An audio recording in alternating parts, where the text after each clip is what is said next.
রিটায়ারমেন্টের পর কি বাবা মারা বোঝা হয়ে যায়?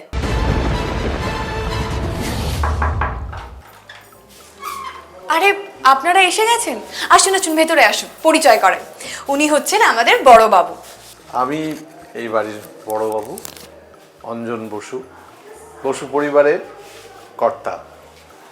আমার সব ছেলেপুলেরা এরা সবসময় আমাকে ঘিরে আছে, যত্ন আত্মীর মধ্যে রেখে দিয়েছে, তাই আমি তোফা আছি। এই যে বলতে বলতেই হাজির আমার ছোট ছেলে। এই যে সারা দিন জল খাও, তুমি আগে জল খাও। জল খাবো? তুমি খাও, জল খাও। আচ্ছা, জল খাই বলছিস যখন। সারা দিন ঘুরে বেড়াবে, বাড়ির লোকেদের ইয়ে করবে যে কে কি করছে কি করছে না, নিজের খেয়ালটা রাখতে পারে না। হ্যাঁ, আর যাকে আমি নিজেকে ইন্ট্রোডিউস করিয়ে দিই, আমি এই বাড়ির ছোট ছেলে, আমার নাম দীপু। আপনারা ইতিমধ্যেই সকলের সাথে আলাপ করে নিলেন, কিন্তু নীলার সম্পর্কে কিন্তু বিশেষ আমরা কিছু জানলাম না। সেটা কি জানার জন্য আমরা বড়বাবুর কাছে আসবো, মানে অঞ্জন বাবুর কাছে আসবো, নাকি নীলা নিজে? না, আমার মনে হয় আমি কি বা আমি কেমন, আমি মোটামুটি দর্শককে একটু একটু করে বলেছি। কিন্তু আমার মনে হয় যে মানুষটা আমাদের এই পরিবারের সবার উপরে রয়েছেন, যাকে আমিও বাবার মতনই ভালোবাসি বা দেখি সেই জায়গা থেকে, সেই মানুষটা দেখে আমার বিষয়ে কি বলেন, আমার নিজেরও এটা খুব জানার ইচ্ছে।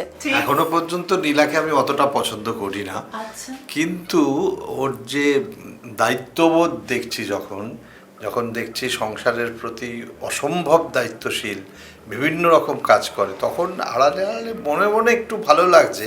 কিন্তু বড়বাবুর গাম্ভীর্যটা তো এখনও রাখতে হবে, সেটা এখনও রেখে চলেছি। কতদিন রাখতে পারবো জানি না, তবে চেষ্টা করছি রাখার। আসলে মেয়েটা খুব মিষ্টি, তো ওই জন্যে গাম্ভীর্যটা রাখবো করেও রাখতে পারছি। ঠিক তাই। কিন্তু এই মুহূর্তে বসু পরিবারে ঢুকে বাড়ির যিনি কর্তা, তার হঠাৎ করে দেখছি একটা ছোট অ্যাক্সিডেন্টের কিছু কি বিষয় রয়েছে? হ্যাঁ, আমার এই যে ছোট ছেলেটি, গুণধর ছোট ছেলে, নমস্কার, যে খেলতে চায়, খেলাধুলা করতে চায়, খেলাধুলা খুব ভালো ঠিকই, কিন্তু নিজের কোনো চাকরি বাকরি করে না, সকলের হয়ে বেগার খাটে। এটা আমার একদম ভালো লাগে না। আমি চাই যে ও একটু থিতু হোক, জীবনে থিতু হোক, কিন্তু সেটা ওর মাথায় আমি ঢোকাতে পারছি না। কিন্তু এই যে খেলা করতে করতেই কীভাবেই যে নিজের অজান্তে অনেক শত্রু বানিয়ে ফেলেছে। ও খেলাটা ভালো খেলে, তো এই শত্রু বানিয়ে ফেলতে গিয়ে করেছে কি, এবার তার ক্ষতি করতে গিয়ে উল্টা আমাকেই ক্ষতি করে দিয়েছে ওর শত্রুরা। তো সেইখানেই ও বাবাকে নিয়ে উতলা হয়ে পড়েছে। বেশ হাসপাতালে ছিলাম কদিন, এখন এটা তার সাক্ষ্য বহন করছে। তো এবার বাকিটা ওই বলুক যে কী কাণ্ডটা ঘটিয়েছে। ঠিক, আমরা তাহলে শুনিনি, যে ছেলেকে আমরা ঢুকেই দেখলাম এত যত্ন আত্মীতে রাখে বাবাকে, তারই অজান্তে হঠাৎ করে কি এমন ঘটনা ঘটে গেল? ঘটনাটা জানার জন্য আপনাদেরকে ধারাবাহিকে চোখ রাখতে হবে প্রথমত। আর অল্প অল্প আমরা কিছু বলতে পারি, অল্প অল্প দাদা বলে দিয়েছেন, একদম। আর মানে সত্যি পুরো কথা। একদম সুন্দর করে বলে দিয়েছেন। আর এই ভোক্যাবুলারি এত সুন্দরভাবে বলা আমার মনে হয় না তারপর আমার কিছু অ্যাড করা উচিত।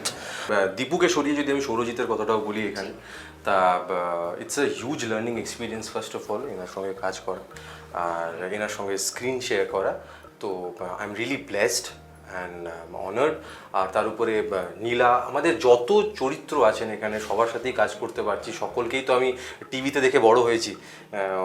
তো ওনাদের সাথে যখন কাজ করতে পারছি খুব ভালো লাগছে, অনেক কিছু শিখছি। এর আগের প্রজেক্ট থেকেও শিখে এসেছি। এর আগের প্রজেক্টে আমি যাদের সাথে কাজ করে এসেছি, ওনার টিচার ইনি বসে আছেন এখানে, তাই ওনার সাথে কাজ করছি, খুব ভালো লাগছে। আর it's a very beautiful feeling যেটা হচ্ছে এখন।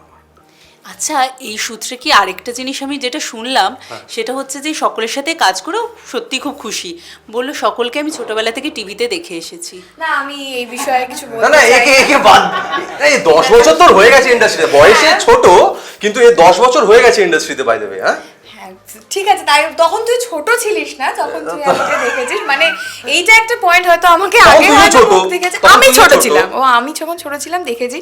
কিন্তু আজকে বড়বাবু পাশে রয়েছেন, একটা কথা আমি বলতে চাই কিন্তু বলতে চাই না, সেটা হচ্ছে যে আমার এই পরিবারে আসার দুটো উদ্দেশ্য। একটা হচ্ছে এই পরিবারে কাজ করে যে টাকাটা পাবো সেটা দিয়ে আমার দিদি আর দিদির দুটো ছোট ছোট বাচ্চা রয়েছে, তাদের দেখভাল করা, তাদের দুবেলা দুমুঠো খাবার জোগান করা। অ্যান্ড আরেকটা রয়েছে যে এই কাজটা আমাকে এখানে দিয়েছে, অর্থাৎ আমার জামাইবাবু। তুমি কিন্তু এগুলো শুনছো না, পর্দায় শুনছো না, তুমি এখানে শুনছো কিন্তু। আমি কানটা বন্ধ করে দিলাম। তো সে আমাকে দায়িত্ব দিয়েছে, যদি আমার দিদিকে আমি বাঁচাতে চাই, যেহেতু এটা বিয়ে বাড়ির একটা অনুষ্ঠানের মধ্যে দিয়ে আমাদের এই সিরিয়ালটা শুরু হয়েছে, তো সেখান থেকে আমাকে কিন্তু চুরি করতে হবে। নীলা এমন একটা মেয়ে না, ওর মন কখনোই সায় দেয় না চুরি করার জন্য, কিন্তু এমন কিছু সিচুয়েশন হয়, হয়তো ভাবছে করতে হবে, কারণ বারবার করে প্রেশার দিচ্ছে যে মানুষটি এটা করে, সে একজন নেশাখোর, সে বাড়ির লোকের উপর গায়ে হাত পর্যন্ত তোলে। তো সেই জায়গা থেকে নীলা কোথাও গিয়ে বাধ্য হচ্ছে, কিন্তু সে কি চুরিটা করবে কি করবে না, আর বড়বাবু সেটা যখন বুঝতে পারবেন, তিনি কিভাবে নীলাকে বুঝবেন বা ওই সিচুয়েশনটাকে বুঝবেন, সেটা আমি কিন্তু এখন বলবো না আপনাদেরকে। সেটা কিন্তু আপনারা একেবারে সোজা বসু পরিবার যখন সান বাংলায় অলরেডি শুরু হয়ে গেছে টেলিকাস্ট, সেটা দেখবেন 7টার সময়, সন্ধ্যে 7টায়, তখনই কিন্তু বুঝতে পারবেন। তো এই অদ্ভুত একটা জিনিস কিন্তু রয়েছে, যার কারণে কোথাও গিয়ে এই যে বড়বাবু বললেন যে এই মেয়েটি মিষ্টি, সবাইকে ভালোবাসে, দায়িত্ববোধ রয়েছে, ওই সব কিছুর মাঝে ওই একটা যে খটকা যেটা বড়বাবুর রয়েই যাচ্ছে, সেটা হচ্ছে এই মেয়েটি কি সত্যি এরকম, নাকি এর পেছনে আরেকটা কোনো মুখোশ, এই মুখোশের আড়ালে, ভালো মানুষের মুখোশের আড়ালে আরেকটা কোনো মুখ রয়েছে বা আরও কোনো উদ্দেশ্য রয়েছে। তো এই বিষয় থেকে কোথাও গিয়ে আমি যেটা বুঝতে পারছি, বড়বাবু ভালোবাসলেও এখনও অতটা ভালোবাসতে পারেননি, এই খটকাটা রয়েই যাচ্ছে, তাই তো? হ্যাঁ, একটু তো খচখচানি আছেই, যে হঠাৎ কোথা থেকে উড়ে এসে জুড়ে বসে এই পরিবারের জন্য এত কিছু করছে কেন, এর পেছনে কি কোনো উদ্দেশ্য আছে, এই খচখচানিটা আছে। কিন্তু ওভারঅল বড়বাবু যেটা দেখছে, অঞ্জনবাবু যেটা দেখছেন, তাতে কিন্তু মেয়েটিকে খারাপ লাগছে না। কিন্তু মুশকিলটা হচ্ছে যে পরিবারের সকলকেই তো বড়বাবু ক্ষমার চোখে দেখেন, সবাইকেই ভালো চোখে দেখেন, শুধু এই মেয়েটিকে বললে তো হবে না, আর বাকিরাও কীভাবে কী মানসিকতা নিয়ে চলছে সেটাও কিন্তু বড়বাবু আজও জানেন না। হয়তো ধাপে ধাপে জানতে পারবেন, যেটা আপনারা দেখতে পাবেন। আবার অনেক কিছু আছে যেটা বড়বাবু হয়তো জানেন না, কিন্তু বড় মা জানেন। বড়বাবু যেহেতু পরিবার সামলান ঠিকই, প্রত্যেকটা মানুষকে আগলে রাখেন ঠিকই, কিন্তু তার বাইরে গিয়েও বড়বাবুর একটা স্কুল রয়েছে, সেখানে উনি পড়াতে যান, তাও কোথাও হলেও এই একটু কম সময় তিনি পরিবারের সাথে পান কাজের সূত্রে। সেখানে কিন্তু অনেকটা বেশি সময় পান হচ্ছে বড় মা, যিনি সারাক্ষণ বাড়িতে থাকছেন, বাড়ির প্রত্যেকটা মানুষের ভালো মন্দ কোথাও না কোথাও গিয়ে আসলে মারা সব বোঝে, সেই বিষয়টা কিন্তু কোথাও গিয়ে এখানে, যার কারণে বড়বাবু কিছু কিছু জায়গা বুঝতে না পারলে আমাদের বড় মা কিন্তু বোঝানোর চেষ্টা করে, কিন্তু এই মানুষটা এতটাই ভালো, এতটাই ভালোবাসে তার সন্তানদেরকে, এতটাই বিশ্বাস তাদের প্রতি, সেটা এখনো মানতে অনেক দেরি আছে। হ্যাঁ, অনেকভাবে আমার বউ আমাকে সচেতন করার চেষ্টা করে, কিন্তু আমি সেই বলবার নয়, আমি তাই সবাইকেই ভালোবাসি, সবাইকেই ক্ষমার চোখে দেখি, সবাইকেই মানে খুবই নিজের মনের কাছাকাছি বলে মনে করি। সুতরাং আমার বারবারই মনে হয় আমার বউ যা বলে সেগুলো একটু উড়িয়ে দেওয়ার, বউ বেশি সন্দেহ করে। আচ্ছা, সে তো না হয় বুঝলাম, কিন্তু যখনই দরজা দিয়ে ঢুকলাম এবং এরকম একটা চিত্র দেখলাম, 51বর্তী পরিবার, যদিও বা এই রুমটার মধ্যে পুরো পরিবারটা হবে না বলেই আমরা নিয়ে আসতে পারিনি, কিন্তু এই 51বর্তী পরিবার অফ স্ক্রিনেও কিন্তু আমরা সেটাই দেখলাম আর কি।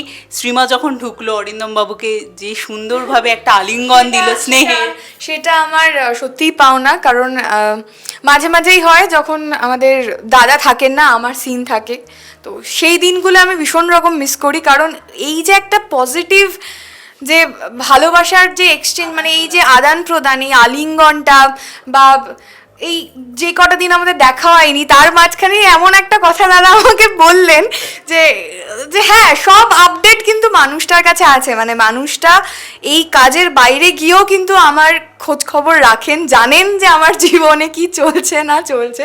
তো এই ভালোবাসাটা মানে আমি সত্যি, মানে এটা আমি বাড়িতেও বলি, সবসময় বলি, তো এইটা আমার কাছে একদমই উপরি পাওনা। আর সত্যি কথা বলতে গেলে আমার বাপি এই মানুষটার গানের খুব বড় ভক্ত, আর এই মানুষটা অসম্ভব সুন্দর গান গায়, যেটা কাজ করতে করতে কিছু কিছু সিনে হয়তো আপনারা দেখতে পাবেন ওপার থেকে, কিন্তু আমরা এতটাই লাকি যে আমরা সিনের মাঝখানেও সেটা পাই।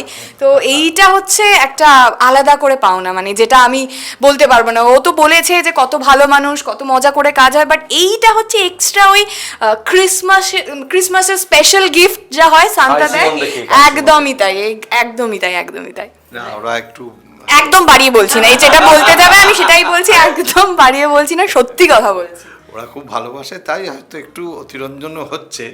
তো তবে হ্যাঁ, এটা ঠিক যে আমি এই বসু পরিবারের বাইরে এসেও এটা কিন্তু সত্যি সত্যিই বোধহয় একটা বসু পরিবারই হয়ে উঠেছে। কারণ আমরা যে সকলে মিলে পরিবারের সবাই এত একাত্ম হয়ে কাজটা করি, এখানে না খুব সামান্য সামান্য যে ছোটোখাটো যেগুলো থাকে কাজ করতে গেলে অনেক রকম ঘাত প্রতিঘাত থাকে, ভেতরে ভেতরে কিছু ব্যাপার থাকে, এইগুলো কিন্তু এখানে একেবারেই নেই। এই বসু পরিবার কিন্তু মানে আমাদের বসু পরিবারের বাইরে যে পরিবারটা, সেটা কিন্তু সত্যিই একটা আদর্শ পরিবার, এটা বলতে পারি। আর সেই আদর্শ পরিবারে টক ঝাল মিষ্টির মতো সমস্ত রকম যেরকম স্বাদ থাকে, মিষ্টি সম্পর্ক দেখলাম। বলছি, পাশে বাসা ছোট ছেলে পর্দার, তার কোনো দুষ্টুমি নেই কি? তার মাঝে আপাতত মাঝে সামনে আসেনি বোধহয়। হ্যাঁ, তার আপাতত সেইভাবে আমার সামনে আসেনি, সেই তবে ভাবছে, দুষ্টুমিটা খুব একটা আমি দেখিনি। তাহলে আদতে সে কিন্তু মিষ্টি। না, সে খুবই মিষ্টি। তবে মাঝে মাঝে ওর কথা শুনে মনে হয় যে বড্ড ভোজন রসিক। একদম সত্যি কথা, একদম সত্যি কথা। সেটা তো আমিও খুব ভালো করে জানি, কারণ মাঝে মাঝে খোঁজ আনতে আসা হয় আমার মেকআপ রুমে, কি এনেছিস টিফিনে, এটা হয়েই থাকে। এটা ভুল বলিনি। একদম ভুল বলা। সবার খোঁজ রাখে। বলছি তো, সবার খোঁজ রাখে। এই মানুষটা সত্যি পর্দার বাইরে গিয়েও জানেন এই পরিবারের প্রত্যেকটা মানুষের কিসে ইন্টারেস্ট রয়েছে, কিসে ভালোবাসা রয়েছে। অ্যান্ড আমাদের বড় কর্তা, আমাদের এই পুরো পশু পরিবার পর্দার ভেতরেও বড় কর্তা, পর্দার বাইরেও উনি আমাদের বড় কর্তা। আর এই বসু পরিবারে ঠিক এই মুহূর্তে দর্শকেরাও ঢুকে পড়েছেন এবং তারাও দেখছেন, তোমাদের সকলের সাথে একাত্ম হয়ে পড়েছেন এবং তারা একটাই বোধহয় মেসেজ পাচ্ছেন যে পরিবারের যদি সকল মানুষ একসাথে থাকা যায় তাহলে বোধহয় অনেকটা বেশি শক্তি পাওয়া যায়, অনেকটা বেশি এগিয়ে যাওয়ার রাস্তাটা আরও স্মুথ হয়ে যায়। তাই তরিন্দম দা? এটা ব্যক্তিগতভাবে আমি নিজেও খুব বিশ্বাস করি, আমার নিজের জীবনেও সেটা আমি বিশ্বাস করি। আমার এই ইন্ডাস্ট্রিতে 58 বছর হয়ে গেল, তো আমি চিরকালই এইভাবেই চলে এসেছি, আমার জীবনটাও এইভাবে চলে। আমি কাজকর্ম করি, বেশিরভাগ সময় আমার পরিবার, তারপরেই আমার মানে নেক্সট প্রায়োরিটি। তার কারণ আমি কোনো পার্টি টাটিতেও খুব একটা যাই না, আমি কোথাও মানে এ করি না, আমার পরিবারের মধ্যেই হই হুল্লোড় করেই থাকতে ভালোবাসি। আর যখন ঠিক একইভাবে এই শুটিংয়েও যখন আসি, সেটা কিন্তু আমার মানে দেখানো কিছু ব্যাপার নয়, আমি নেচার ওয়াইজই তাই। আমার এদের মাঝে হই হুল্লোড় করে, ওরা যে হই হুল্লোড় করে, আমরা যখন ফ্লোরে যাই আমরা তখন মজা করি প্রচুর, নানান ধরনের মজা করি, আমি ওর পেছনে লাগি বা নানান কিছু চলতে থাকে। তো সেখানেও কিন্তু এই মানুষটা থাকেন। সেই কারণ আমার যে বড় ছেলে অনিমেষ, সেও একটা তার এরকম করে, তো তার সেটাও আমি ওর থেকে তুলেছি। আমিও মাঝে মাঝে বলি এটাও করি। এইগুলো এইসব মজা ওই হুল্লোড় আমাদের পরিচালক স্বপন, আমাদের যারা কলাকুশলী আছেন, যারা প্রোডাকশানেও আছেন, প্রত্যেকের সঙ্গেই আমার সম্পর্কটা অত্যন্ত মধুর। এবং তারাও, আমি এটা অস্বীকার করব না, তারা প্রত্যেকে স্টার্টিং ফ্রম SVF-এর যারা আছেন, যারা এখানে আছেন, চ্যানেল মাঝে মাঝে দেখা হয়, তাদের প্রত্যেকের কাছেই তারা মানে অসম্ভবই শ্রদ্ধা করে আমাকে। তো সেটা আমার বাড়তি পাওনা। তবে সব শেষে এত হাসির মধ্যেও যেটা হয় আর কি, আমি যেরকম বললাম যে সমস্ত রং মিশে তো হয়, সেই হাসির মধ্যে একটা প্রশ্ন কিন্তু থেকে থাকছে, যে প্রশ্নটা দিয়ে শুরু হয়েছিল, রিটায়ারমেন্টের পর কি বাবা মারা বোঝা হয়ে যায়?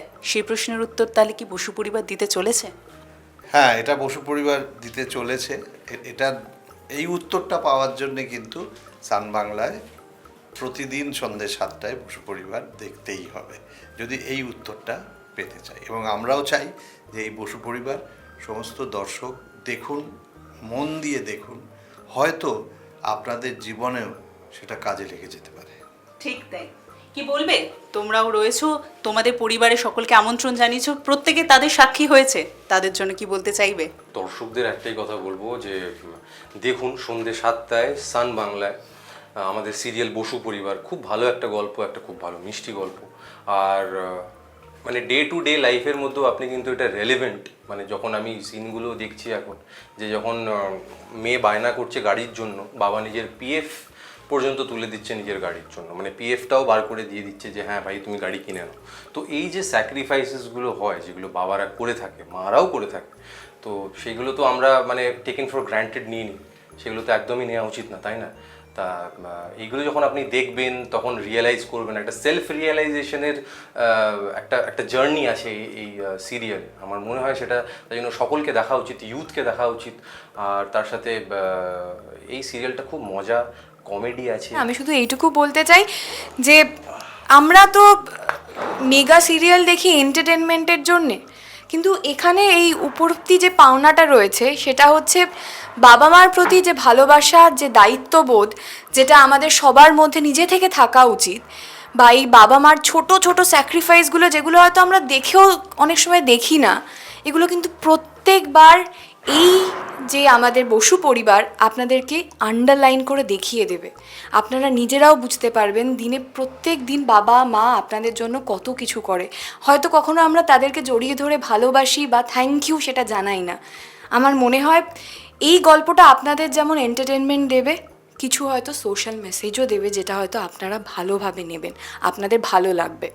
সো প্লিজ বসু পরিবারে চোখ রাখুন সোম থেকে রবি সন্ধ্যে 7টায় শুধুমাত্র সান বাংলায়। টলিউডের latest update, gossip and entertainment পেতে সাবস্ক্রাইব করুন শুধুমাত্র সিটি সিনেমা, আর ফলো করুন সিটি সিনেমার Instagram, Facebook, Twitter and ShareChat page.